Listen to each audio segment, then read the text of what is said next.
Sitting here with a separation in the legs, make sure your both legs are alert like Dandasana. The toes should not go down or back. And most important, you're sitting properly on your sitting bones. Sit upright straight. From here, you extend your both arms up towards the ceiling. Have more tallness there. With an exhalation, start to bend forward.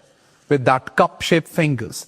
Just go forward as much as possible you can. For this, you need to have a good stretch in the groins, good flexibility in the groins and hold back of the knee.